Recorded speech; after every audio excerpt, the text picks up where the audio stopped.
I really enjoy his Super 1. I like to kind of say it along with the character. Just sit your ass down. Titan's a really interesting character because, like, he's a classic Invincible villain, but he's not really bad. Yes, he's been, like, petty criminal. Yes, he's, I guess, running a crime empire, but he is sort of, like, doing it for not horrible reasons. Titan's doing this for the people that he wants to protect, and that's his family. He's very intimidating, and he's sort of the badass, but he's got a code. We have simpler environments like Kinetic Chamber, for example, and then we have the fully destructible ones, which is Titan's Penthouse. Titan's Penthouse is one of the few arenas that we wanted from day one. It starts off one way, and then by the end of the match, it's unrecognizable. And I think that's very Invincible. I love Titan because he gets into your face and he's got armor. He's naturally armored. When you first pop his Super 2, you know, he rocks up. When that happens, he's at like, I believe it's like 90% damage reduction, you know, on his moves with super armor.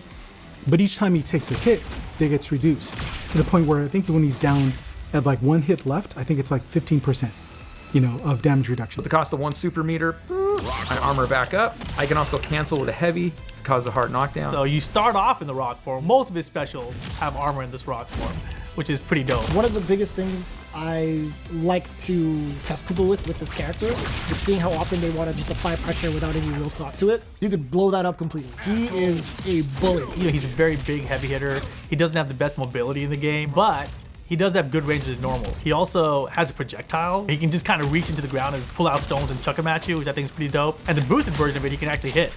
So he can actually hit this into different directions. That's pretty fun as well. He's got like a tackle, which can go right back into the combo system. He's just got some really fun shit. You wouldn't expect the big slow fella with armor to have any sort of mix, but he does. Down special.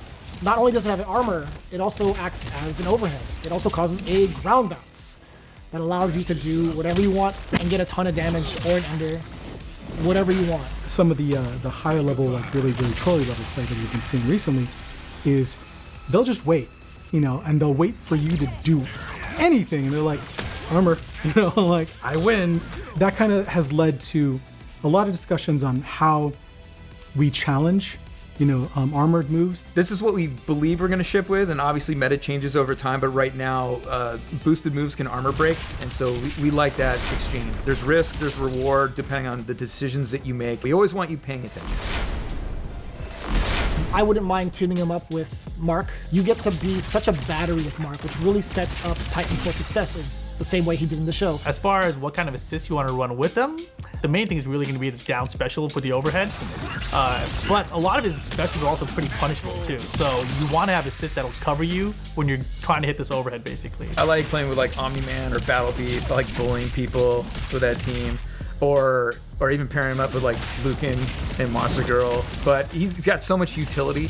Like he can actually play a pretty decent keep away game where you can get people trying to, you know, come in and you're just like, no, not today. It's like one of my favorite things is kicking someone in the face with a fucking boot. Look at that.